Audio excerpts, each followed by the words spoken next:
अस्सलाम वालेकुम। प्रोग्राम दो राय के साथ मैं हूं असद खान और मेरा साथ देंगे इफ्तिखार शराजी साहब। बात करेंगे पाकिस्तान और हिंदुस्तान के ताल्लुकात में जो कशीदगी आई थी 2019 के बाद, जब हिंदुस्तान ने कश्मीर, मकबूजा कश्मीर का खसूसी स्टेटस रिवोक कर दिया था। मकबूजा कश्मीर के स्टेटस की रेवोकेशन के बाद रियासत पाकिस्तान का जो बयानिया था वो बिल्कुल वाज़ेह था। अक़वाम मुत्तहिदा से मुखातिब होते हुए वज़ीर आज़म इमरान खान साहब ने कहा कि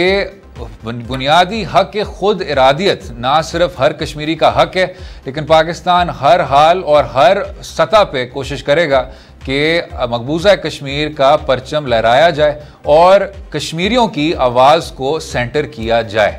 अब गुज़िश्ता माह ये भी सुनने को मिला कि पाकिस्तान ने मकबूजा कश्मीर के इशू को मरकज़ बनाते हुए कहा कि अगर हिंदुस्तान हाथ बढ़ाएगा तो हम उस हाथ को थामेंगे, और हिंदुस्तान के अपने नुमाइंदों ने भी ऑफ द रिकॉर्ड इस बात की तस्दीक की कि एक तरह से रोड मैप बन गया है। लेकिन पिछले हफ्ते वज़ीर आज़म इमरान खान साहब ने एक बार फिर मकबूजा कश्मीर के इशू को और जो उसका खसूसी स्टेटस था उसकी रेवोकेशन के हवाले से एक बार फिर बात की। ज़रा सुन लेते हैं उन्होंने क्या कहा। अब ये हुकूमत की भी एक पॉलिसी है कि सबसे पहले ख़ित्ते को देखा जाए और उस ख़ित्ते में जो भी तजारती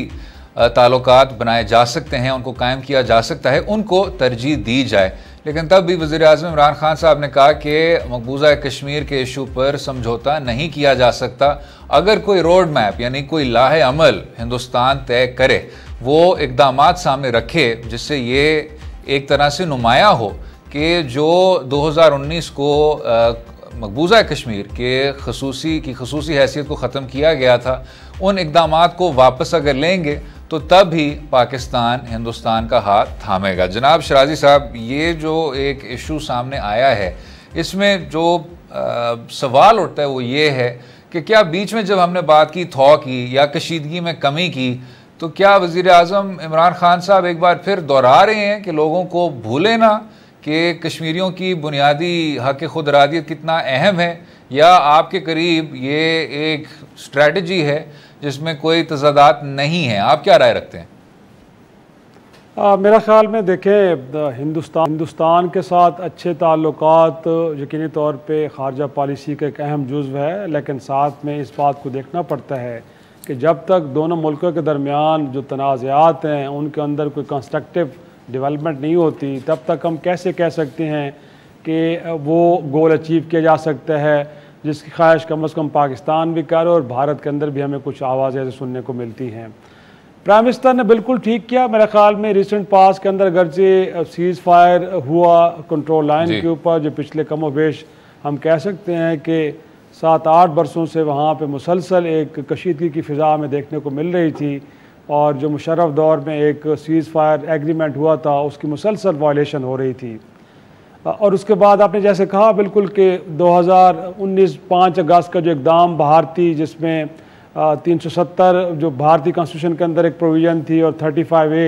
जिसके तहत मकबूजा कश्मीर को खसूसी हैसियत हासिल थी और वहाँ पे एक हुकूमत भी कायम थी, और जहाँ कहा जाता है कि बहरहाल एक डिफरेंट यूनिट था बाकी जो भारतीय इकाई हैं वहाँ से। लेकिन अब जो उसको भी ख़त्म कर दिया गया तो ज़ाहिर सी बात है मसले की संगीनी और बड़ी है। और अगरचे जैसे मैंने कहा कि पिछले अरसे में कुछ बैकडोर डिप्लोमेसी के ज़रिए कुछ हमारे इंटेलिजेंस चीफ के राब्ते हुए, वहाँ पे भी कुछ गुफ्तगू हुई और लग ये रहा था कि अब चीज़ें आगे बढ़ रही हैं, और इस चीज़ को अप्रिशिएट भी किया जा रहा था कि शायद अब ताल्लुकात में बेहतरी आएगी और मसाइल के हल की तरफ बढ़ेंगे। लेकिन मेरे ख़्याल में इमरान खान साहब ने जो बात की है उसमें जो एक शक का एलिमेंट है उसको उन्होंने मद्देनज़र रखा है, क्योंकि अगर आप माजी पे नज़र दौड़ाएँ तो भारत ने कई मौक़ों के ऊपर अगरचे डायलॉग टेबल के पे या सफारती महाज पे कहा कुछ है, लेकिन अमलन कुछ और की है, जिसका नुकसान सरासर पाकिस्तान को हुआ है। कश्मीर एक ऐसा मामला है कि जो एक इंटरनेशनल फोरम के ऊपर पड़ा हुआ है, अक़वाम मुत्तहिदा के ऊपर, और दोनों ममालिक ने वहाँ पे एक एग्रीमेंट शो किया हुआ है कि एक करारदाद जो मंजूर हुई है उसके तहत इस मसले को हल किया जाएगा। गोया कि एक वहाँ पे रायशुमारी होगी और उसके नतीजे में कश्मीर के मुस्तकबिल का फ़ैसला होगा। तो मेरा ख़्याल में इमरान खान साहब शायद डर रहे हैं, और बिल्कुल ठीक डर रहे हैं, कि अगर 370 ख़त्म हो गया वहाँ पे, 335A ख़त्म हो गया। गोया कि जो मकबूजा कश्मीर के खसूसी हैसियत थी उसे भारत ने ख़त्म कर दिया।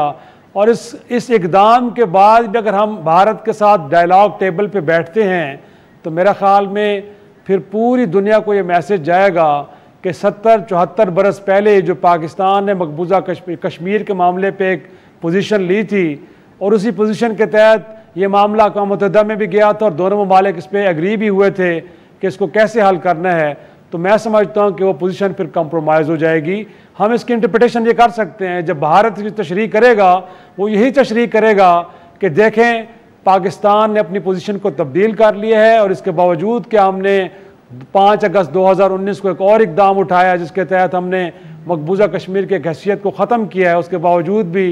पाकिस्तान भारत को एंगेज कर रहा है और पाकिस्तान भारत के साथ डायलॉग टेबल पे आ गया है। तब दुनिया को भी समझना चाहिए और अक़वाम मुत्तहिदा के फोरम को भी समझना चाहिए कि पाकिस्तान ने अपना मौक़िफ़ तब्दील कर लिया है। तो मेरा ख्याल में ये एक दुरुस्त फैसला है कि जब तक वो चीज़ें वापस नहीं होती तब तक भारत के साथ हमें कम से कम डिप्लोमेटिक फ्रंट के ऊपर डायलॉग टेबल पर नहीं बैठना चाहिए। शक तो नहीं कि ये दुरुस्त फैसला है, लेकिन सवाल ये उठता है कि इसको मुकम्मल किस तरह किया जाएगा। अब आप मुझसे बेहतर जानते हैं सर कि ये सिर्फ बीजेपी का एजेंडा नहीं था, ये बहुत देर से जिन सियासी जमातों को संघ परिवार कहा जाता है, जिनका उस हिंदुत्व इंतहा से ताल्लुक़ है, वो कुछ दहाइयों से कह रहे थे कि मकबूजा कश्मीर की जो खसूसी हैसियत है उसको हमने हर हाल में ख़त्म करना होगा। और जब नरेंद्र मोदी ने आर्टिकल 370 को ख़त्म किया तो साथ में ये इम्कानात भी देखने को मिले कि आप वहाँ अपनी सेटलर हिंदू पॉपुलेशन को मुंतकिल करेंगे और जो डोमेस्टिक पॉपुलेशन है उसके डेमोग्राफिक को ना सिर्फ डायलूट करेंगे, ये जनीवा कन्वेंशंस की रोशनी में एक वॉर क्राइम तस्वर की जाती है। लेकिन जब हिंदुस्तान में राइट में इस तरह का कदम बहुत ज़्यादा पॉपुलर हो शराजी साहब, तो इसको वापस किस तरह लिया जाएगा उनकी डोमेस्टिक कंस्टिट्यूंसी को सामने रखते हुए?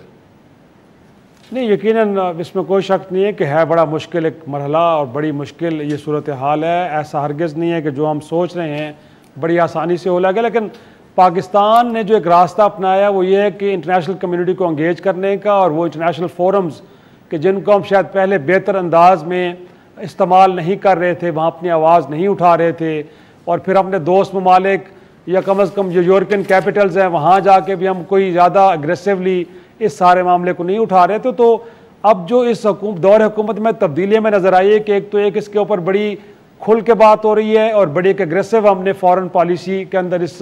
बात को उजागर कर रहे हैं कि कश्मीर एक बहुत इम्पॉर्टेंट मसला है, इंसानी हकूक़ का मसला अपनी जगह पे है, और 2 न्यूक्लियर पावर्स इस रीजन के अंदर हैं जिनके दरमियान ये डिस्प्यूट बड़े अरसे से चला आ रहा है और इससे पूरी जो आलमी अमन है उसको भी ख़तरा है। तो मेरे ख्याल में आपको इस बात से इत्तफाक होगा असद के माजी में हमने इस मसले को उजागर करने के लिए कुछ ज़्यादा संजीदा कोशिशें नहीं की।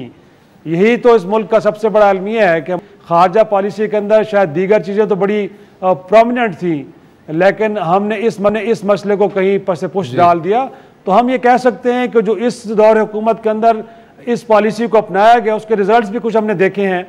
हमें नज़र आया है कि ब्रिटिश पार्लिमान के अंदर इस मसले को डिस्कस डिबेट किया गया, उनके पार्लिमान इसके ऊपर बोले। इसी तरह अमेरिका के अंदर इस मसले को बहरहाल मुख्तलिफ फोरम्स के ऊपर इसके ऊपर गुफ्तगू हुई। यूरोपीय यूनियन के अंदर इस मामले को उठाया गया, वहाँ पे भी इंसानी हकूक़ को लेके तो भारत के ऊपर तनकीद की गई। तो मेरे ख्याल में शुरुआत अच्छी है, वक्त बड़ा लगेगा इसके ऊपर, और अगर यही इंटरनेशनल हमने प्रेशर ऑन रखा तो फिर जाके हम भारत को शायद इस बात पे मजबूर कर पाएँ कि वो जो 2019 का इक़दाम है उसको भी वापस ले और फिर पाकिस्तान के साथ डायलॉग टेबल पे आके इस मसले का कोई देर पा और कोई एक लॉजिकल हल की तरफ बढ़े। और अगर उस दौरान हमने उनको एंगेज कर लिया तो फिर जैसे आप जिन खदशात का इज़हार कर रहे हैं कि वहाँ डेमोग्राफी भी तब्दील होगी, वहाँ पे उनका जो एक तरह से इक़्तिदार है और ज़्यादा मजबूत हो जाएगा। मैं ज़रा हुकूमती पॉलिसी पर भी आना चाह रहा था शराजी साहब। अब आपने देखा वज़ीर आज़म इमरान खान साहब कुछ देर से कह रहे हैं कि हम जियो इकोनॉमिक्स की तरफ जाना चाहते हैं, और जो पाकिस्तान तहरीक इंसाफ की हुकूमत अपने बारे में कहती है और उनके बारे में तंज के तौर पे कहा जाता है कि वो अक्सर अस्करी क़ुव्वतों के साथ एक ही सफ़े पे पाई जाती हैं, तो ये हमें अस्करी क़ुव्वतों की जानिब से भी एक बयानिया सुनने को मिल रहा है जियो इकोनॉमिक्स का। क्या आप जियो पॉलिटिक्स से हट कर मईशत को देखें, जो आपके इक़्तिसादी ताल्लुकात हैं उनको देखें, और ख़ित्ते में जिस तरह तुर्की ने एक बार किया कि जो भी अगर ऐसे ममालिक हैं जो कि हरीफ हों आपके, तो उनको दोस्त बना दें। नो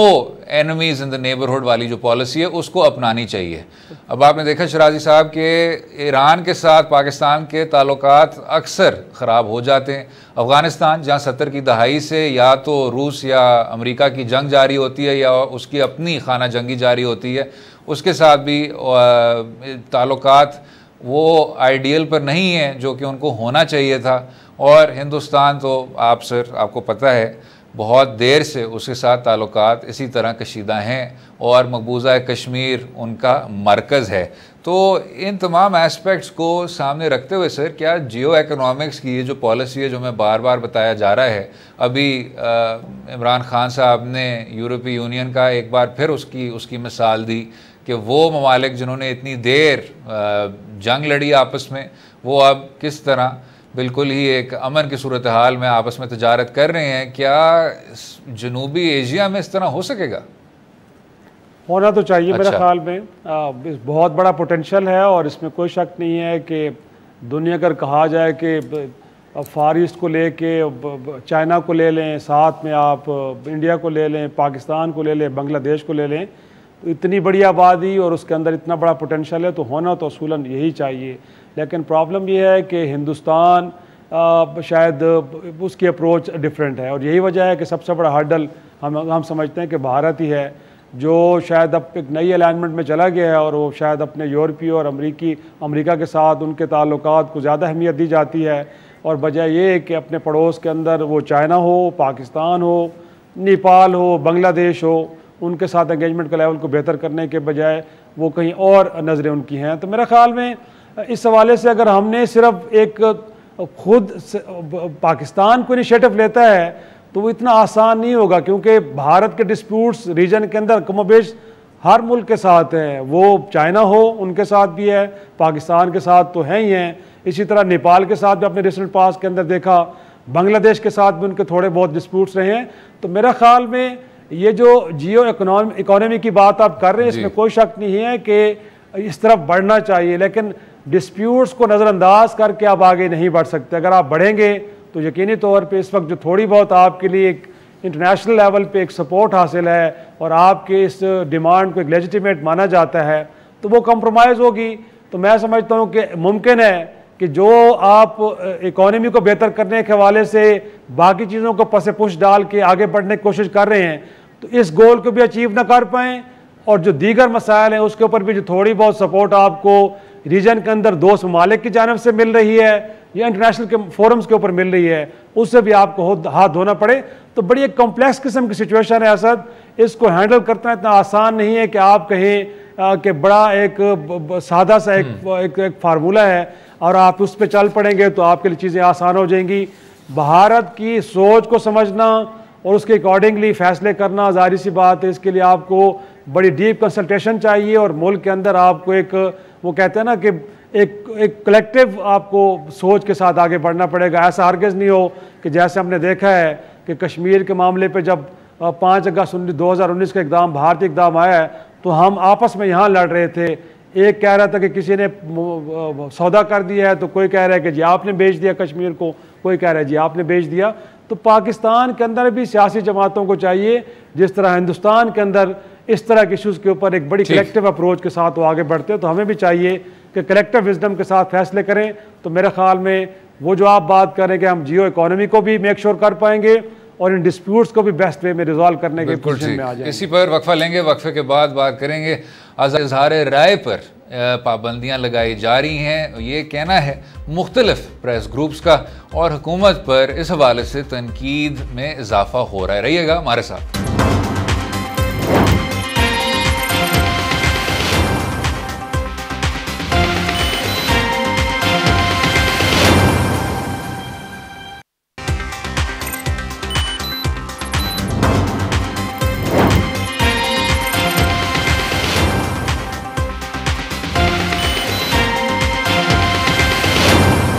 वेलकम बैक टू दो राय। बात करेंगे जो इस हुकूमत पर भरपूर तनकीद की जाती है, आज़ादी सहाफ़त के हवाले से और आज़ादी इज़हार राय के हवाले से। अब हुकूमत वक्त का मौक़िफ़ ये है कि यहाँ फ्रीडम ऑफ एक्सप्रेशन या सहाफ़ियों की जो आज़ादियाँ हैं उनका तो मुवाजना इंग्लिस्तान के साथ किया जा सकता है, मगरबी ममालिक के साथ किया जा सकता है, लेकिन चाहे इस्लामाबाद में सहाफ़ियों पर तशद्दुद का सिलसिला हो या इस नई कानून साजी के हवाले से हो, ये तनकीद कहीं जा नहीं रही। और जो एक नई कानून साजी का ऐलान किया गया है Pakistan media development authority ordinance, उसके बारे में भी यही कहा जा रहा है कि चाहे इलेक्ट्रॉनिक मीडिया हो, प्रिंट मीडिया हो, डिजिटल मीडिया हो, उन सब को एक ही प्लेटफॉर्म के नीचे लाया जाएगा, उसको रेगुलेट किया जाएगा और मज़ीद पाबंदियाँ लगाई जाएंगी, रेगुलेशन में भी इजाफा किया जाएगा। अब जनाब शराजी साहब, सबसे पहले तो आप चलें इस तनकीद को भी अगर एक तरफ कर दें, में पाबंदियों में इजाफा होगा जो कि बुनियादी तनकीद है, उस पर भी आएंगे। अव्वल तो ये कोई ख़ास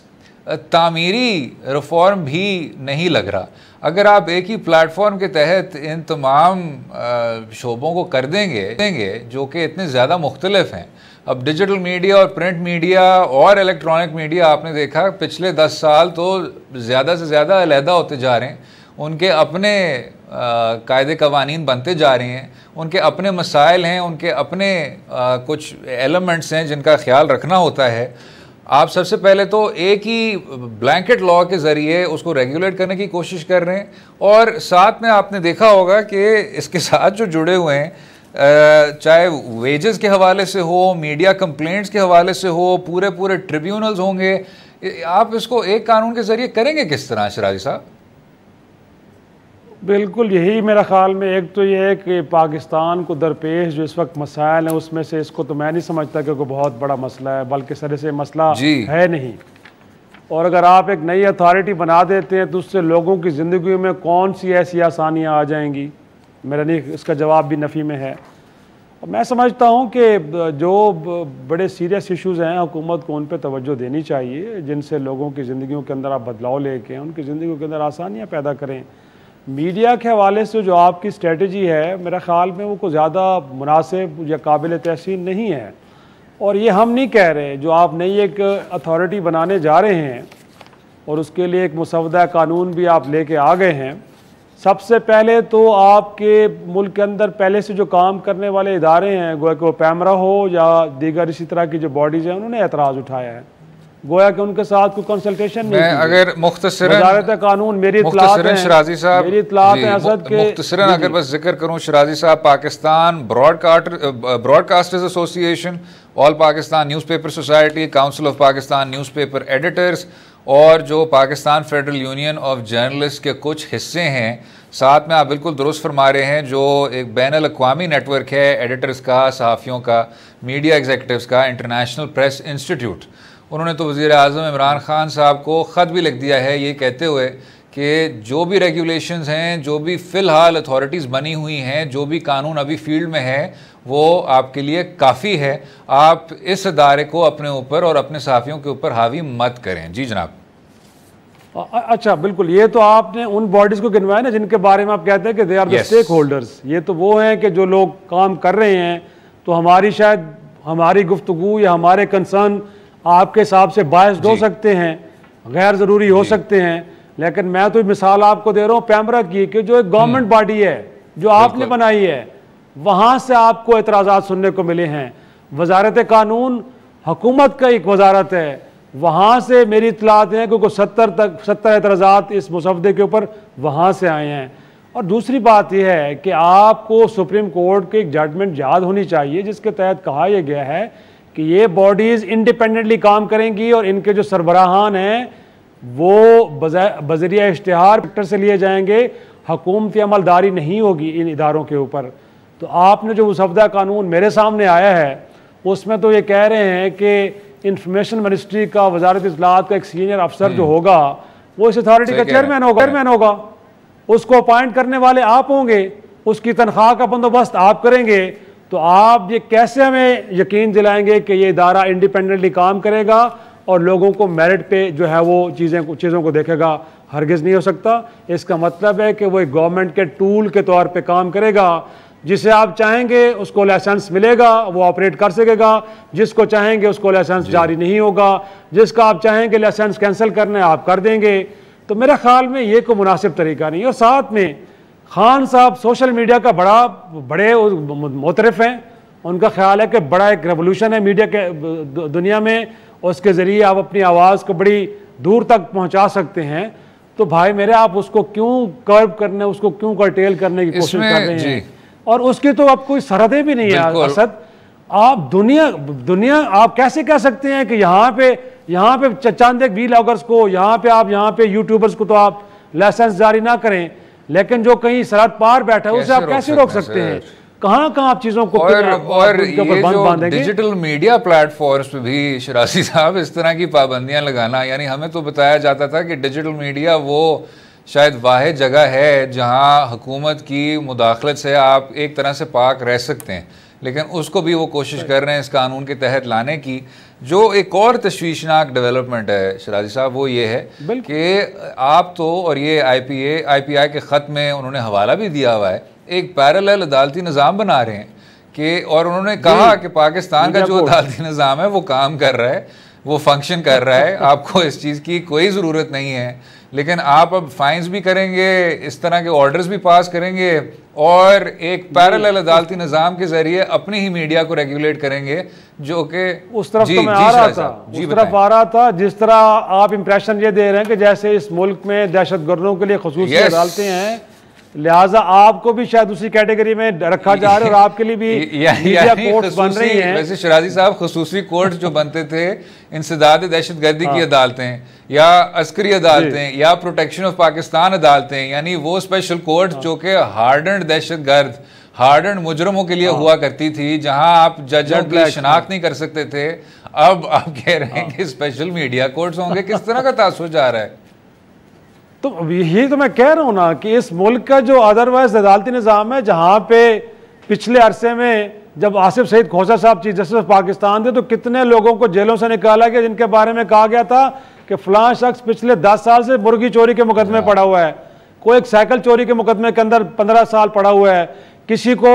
बाइज्जत बरी किया और पता चला कि उसकी जेल के अंदर मौत होगी, बाद में वो बरी हुआ है। तो मेरा ख्याल है कि जो निज़ाम ऑलरेडी मौजूद है, जिसके अंदर लोगों को पहले ही रिलीफ नहीं मिल रहा, उनको इंसाफ बर वक्त नहीं मिल रहा, उसको तो ठीक कर लें,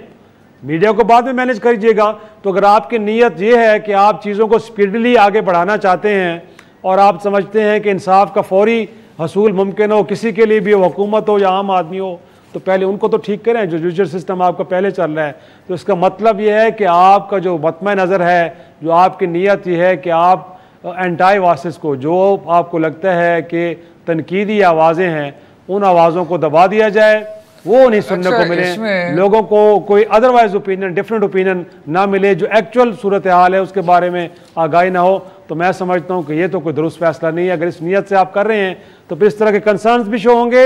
और फिर इस तरह की मुज़ाहमत भी हुकूमत को देखने को मिलेगी। मैं हैरान होता हूँ, जो डिजिटल मीडिया की आपने बात की है, दुनिया में कहीं कोई अभी तक कोई ऐसा कॉन्सेप्ट है कि हवा के सामने का बंद बांध दें, तो डिजिटल मीडिया तो हवा है असद, हवा के सामने, पानी के सामने बंद बांधे जा सकते हैं, हवा के सामने बंद नहीं बांधे जा सकते। तो हुकूमत को एक नया महाज नहीं खोलना चाहिए, वो हुकूमत कि जो पहले ही कुछ ज़्यादा अच्छे अंदाज में परफॉर्म नहीं कर रही और लोग उनसे नाराज़ हैं, आप एक नया महाज अपने लिए खोलने जा रहे हैं, और उसके अंदर भी लग रहा है कि नीयत आपकी बुनियादी तौर पर चीज़ों को रेगुलेट करने की नहीं, उनको ठीक करने की नहीं है, बल्कि कुछ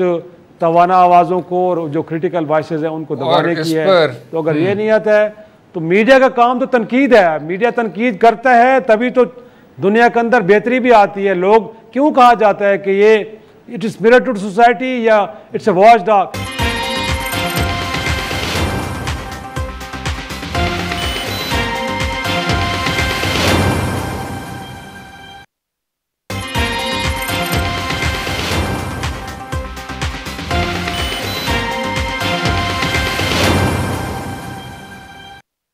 ज़रा सुन लेते हैं वफाकी वज़ीर इत्तलात फौदरी साहब ने क्या कुछ कहा इसी ऑर्डिनेंस के बारे में। शराजी साहब, इसमें दो चीज़ें नुमायाँ होती हैं। सबसे पहले जो हुकूमत ने इसको एक तरह का रुख दिया है वो ये है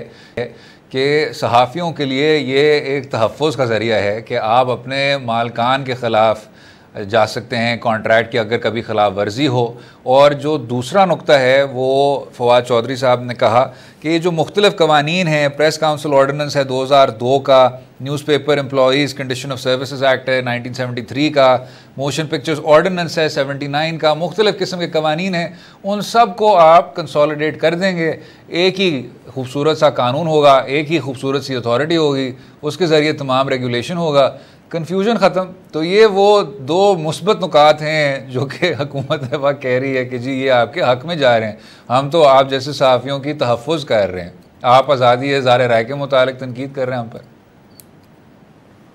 बड़ी बात है, बड़ी बात है। मेरे ख़्याल में इस हुकूमत ने अपने दौरे हुकूमत में शायद जब वाजबात मीडिया को अदा कर रहे थे तो कंडीशन एक नाफिज की गई थी कि वो अपने एम्प्लॉयज़ को तनख्वाहें भी देंगे। तो मैं फवाद चौधरी साहब से पूछता हूँ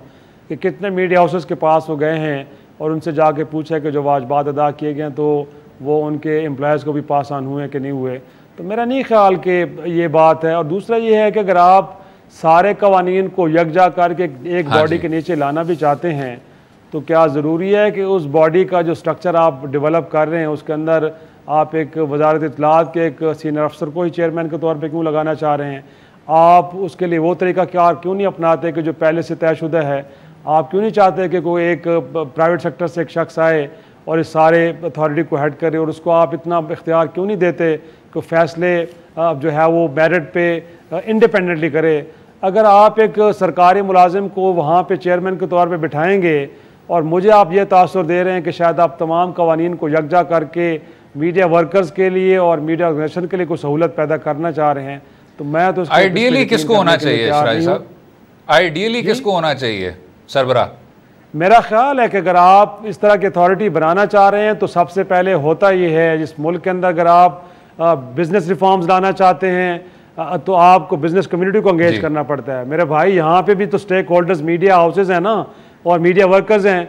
तो कितनी कंसल्टेशन आपने की है? क्या पैमरा का या वजारत इत्तलात का एक अफसर बैठा है जिसको आपने कुछ डिक्टेट करवाया और उसने एक बिल के शक्ल में आपको 20, 25, 50 सफ़ात पे मुश्तमिल एक मुसवदा आपके हाथ में थमा दिया है? या आपने मीडिया हाउसेस, मीडिया ओनर्स और मीडिया वर्कर के साथ बैठ के भी आपने गुफ्तगू शीद की है? तो मुझे फवाद चौधरी साहब बताया ना कि किस जर्नलिस्ट बॉडी को आपने कहा है कि वो आपके साथ बैठे हैं और उनकी तरफ से भी कोई इनपुट आया है? अगर नहीं आया तो फिर आप कैसे कह रहे हैं कि आप हमारे मफादात की जंग लड़ रहे हैं? हमें तो इल्म ही नहीं है। रादर मैंने आपको पहले बता दिया कि पैमरा की बॉडी बता रही है कि हमें नहीं इल्म कि आप क्या करने जा रहे हैं। तो ना तो आप जो पहले से बॉडीज काम कर रही हैं उनको बता रहे हैं, ना उनसे पूछ रहे हैं, ना मुझ जैसे मीडिया वर्कर से आप पूछ रहे हैं, और मुझे आप इंप्रेशन ये दे रहे हैं कि हम चीज़ों को सहल कर रहे हैं और मीडिया के कारकुनों को तहफ़्फ़ुज़ फराहम करने के लिए कोशिश कर रहे हैं। मुझे नहीं चाहिए स्पेशल कोर्ट्स, मैं इन कोर्ट से अपने लिए रिलीफ ले सकता हूँ। मुझे खसूसी अदालतें मीडिया की नहीं चाहिए जिनके अंदर आप चाह रहे हैं कि 3 माह के अंदर 6 माह के अंदर किसी केस का फैसला हो जाए और उसके अंदर भी कहीं एप्लीकेंट मुझे हुकूमत नज़र आ रही है। कोई आम आदमी मेरे खिलाफ नहीं जाएगा, मुझे लग रहा है कि हुकूमत मेरे खिलाफ जाएगी और चाहेगी कि 3 माह के अंदर फैसला हो जाए और उसके बाद आपने जो पनिशमेंट रखी है वो भी 3 साल की रखी है, मुझे बिहाइंड द बार 3 साल भी डाला जा सकता है। तो पता नहीं ये मेरे तहफ़्फ़ुज़ के लिए है या मुझे विक्टिमाइज करने के लिए सब कुछ हो रहा है, मुझे तो समझ नहीं आ रहा। अगर इसको आप उसी तरह देख लें और उस जाविये से देख लें तो काफ़ी ज़्यादा क्लियर हो जाता है कि क्या ये तहफ़्फ़ुज़ के लिए किया जा रहा है या मज़ीद पाबंदियाँ लगाने के लिए किया जा रहा है। वक्फ़ा लेंगे, वक्फ़े के बाद बात करेंगे कुछ माशी सूरत हाल के मुतालिक और जो शौकत तरीन साहब ग्रोथ के हवाले से इस्लाहात की बात करते हैं। स्टे विद अस।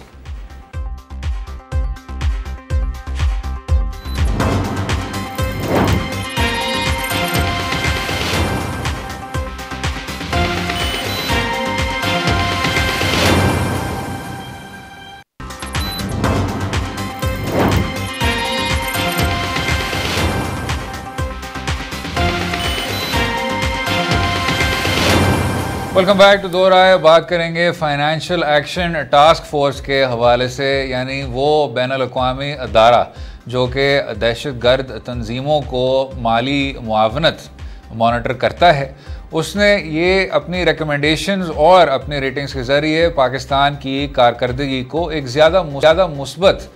तनाजुर में नुमायाँ किया है। ज़रा सुन लेते हैं वफाकी वज़ीर हम्माद अज़हर साहब का क्या कहना था।